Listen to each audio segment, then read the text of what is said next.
नमस्कार। BSc part second electrochemistry में आज हम स्टडी करेंगे हिट ऑफ टूल्स। बच्चों, हमने प्रीवियस क्लास में स्टडी की थी ट्रांसपोर्ट नंबर की, जिसमें हमने देखा था कि हम ट्रांसपोर्ट नंबर को थ्योरेटिकल कैसे रिप्रेजेंट करते हैं। एक्सपेरिमेंटल ट्रांसपोर्ट नंबर को डिटरमाइन करने के लिए फर्स्ट जो मेथड है वो है Hittorf rules. Hittorf rules को देखते हैं क्या होता है। It is the based on the fact that during electrolysis the loss in amounts of electrolyte around any electrode is proportional to the speed of anion moving away from it. किस तरह से represent करते हैं? Loss around cathode upon loss around anode is equal to speed of anion upon speed of cation, जिसे हम represent करते हैं speed of anion को v और स्पीड ऑफ cation को u is equal to v upon u. Adding 1 to both sides we get 1 plus loss around cathode upon loss around anode is equal to 1 plus v upon u. Loss around anode plus loose around cathode upon loose around anode is equal to u plus v upon u. Taking the reciprocal we get loss around anode upon total loss is equal to u upon u plus v, जिसे हम determine कर लेते हैं transport number of cation.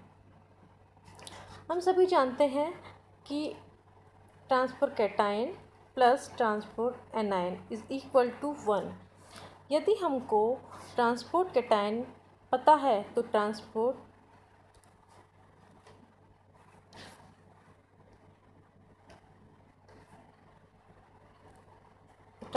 Anion को हम किस तरह से डिटरमाइन कर देंगे? 1 minus transport number of cathode से हम डिटरमाइन कर सकते हैं। अब हम हिट ऑफ मेथड को एक्सपेरिमेंटल देख लेते हैं। सबसे पहले हम एपरेटस की बात करते हैं। 2 ग्लास की ट्यूब को यू ट्यूब आप लोग को दिख रही है, 2 ग्लास की ट्यूब है, इसे हम एक यू ट्यूब से जोड़ देते हैं। ग्लास की ट्यूब को एक को कैथोडिक चैम्बर और एक को एनोडिक कंपार्टमेंट, यू ट्यूब को हम कहते हैं मिडिल कंपार्टमेंट। एनोड व कैथोड में प्लेटिनियम के इलेक्ट्रोड लगे होते हैं। ये 2 प्लेटिनियम के इलेक्ट्रोड लगे होते हैं। इन्हें बैटरी की millimetre variable resistance copper silver coulometer से हम जोड़ देते हैं और दोनों इलेक्ट्रोड चैम्बर तथा यू ट्यूब चैम्बर में हम इलेक्ट्रोलाइट सॉल्यूशन को भर देते हैं। ये तो बात हो गई बच्चों डायग्राम की, किस तरह से एपरेटस है। अब हम बात कर लेते हैं ये किस तरह से वर्किंग करता है। एक्सपेरिमेंट के स्टार्ट में इलेक्ट्रोलाइट की कंसंट्रेशन को डिटरमाइन कर लेते हैं, फिर की लगाकर कुछ समय के लिए एपरेटर में इलेक्ट्रिक करंट का फ्लो कराते हैं। इलेक्ट्रिक करंट फ्लो करने के बाद कैटायन एनोड चैम्बर में से यू ट्यूब में होते हुए कैथोड चैम्बर में आकर प्लेटिनियम कैथोड पर डिपॉजिट हो जाते हैं, जबकि एनायन कैथोड चैम्बर से यू ट्यूब में होते हुए एनोड चैम्बर में प्लेटिनियम एनोड पर डिपॉजिट हो जाते हैं। जिससे क्या होता है कि दोनों जो चैम्बर हैं उसमें इलेक्ट्रोड की कंसंट्रेशन में कमी होती है, जिसे हम एक्सपेरिमेंट के एंड में डिटरमाइन कर लेते हैं। जितना कंसंट्रेशन में कमी हुई उतनी ही इक्विवेलेंट क्वांटिटी में कॉपर सिल्वर कूलोमीटर में मेटल का डिपोजिशन हो जाता है। दोनों पार्टिकलों में पृथक पृथक कमी और टोटल फ्लो इलेक्ट्रिक करंट तथा कॉपर सिल्वर कूलोमीटर में निक्षेपित डिपॉजिट मेटल की क्वांटिटी को डिटरमाइन करके हम ट्रांसपोर्ट नंबर कैटायन और ट्रांसपोर्ट नंबर NIN को डिटरमाइन कर लेते हैं। ये बात हो गई हिटॉफ मेथड की, या एक्सपेरिमेंट हमने ट्रांसपोर्ट नंबर कैटायन और ट्रांसपोर्ट नंबर NIN को डिटरमाइन कर लिया। अब हिटॉफ जो मेथड है उसकी दो कंडीशन होती है। सबसे पहला है जब इलेक्ट्रोड इलेक्ट्रोलाइटिक सॉल्यूशन से अनअफेक्टेड रहे, यानी उस पर कोई प्रभाव नहीं हो इलेक्ट्रोड पे।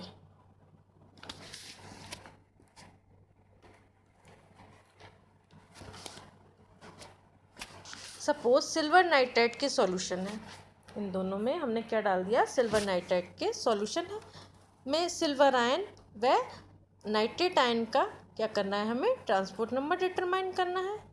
तो हम जो इलेक्ट्रोड लेंगे दोनों में, इसमें प्लेटिनियम के इलेक्ट्रोड लेंगे, क्योंकि प्लेटिनियम क्या है, इनर्ट मेटल है, अथवा सिल्वर आयन व नाइट्रेट आयन से कोई रिएक्शन नहीं करेगा। Silver ion electric current flow करने पर सिल्वर आयन कैथोड की ओर मूव करेंगे, फलस्वरूप एनोड चैम्बर में कंसंट्रेशन में कमी आएगी। इसी तरह नाइट्रेट एनोड की ओर गमन करेंगे तो कैथोड चैम्बर की कंसंट्रेशन में कमी आएगी। Suppose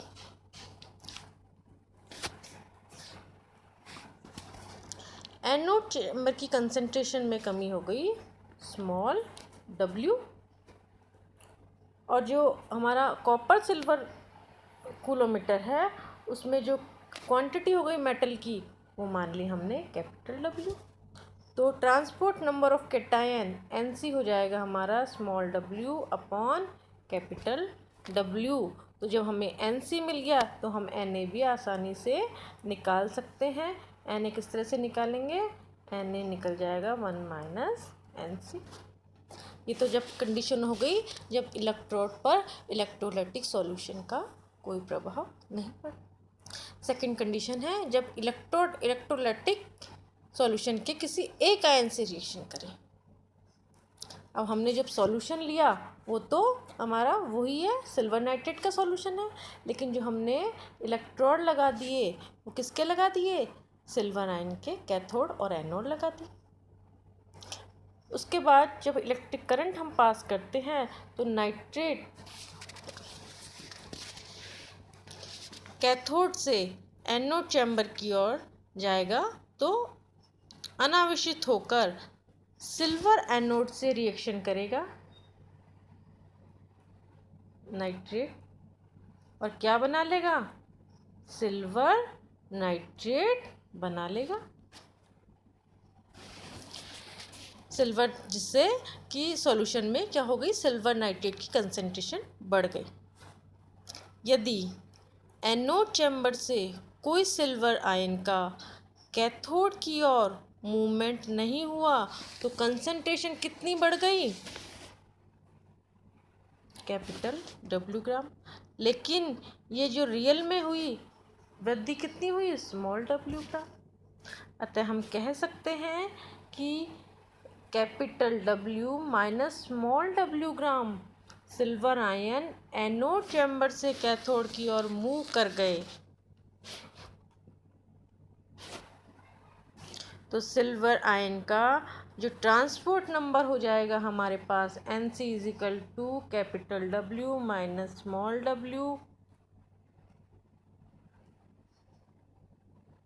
NC equal to small w upon capital W। हमारा NC निकल गया तो हमारा Na भी आसानी से निकल जाएगा, क्योंकि हमें पता है NC plus Na is equal to 1 के बराबर होता है। तो बच्चों ये तो हमने आज स्टडी की हिटॉफ मेथड की, किस तरह से apparatus होता है, किस तरह से हम इसे रिप्रेजेंट करते हैं, apparatus किस तरह से वर्किंग करता है और इसकी दो कंडीशन क्या होती है।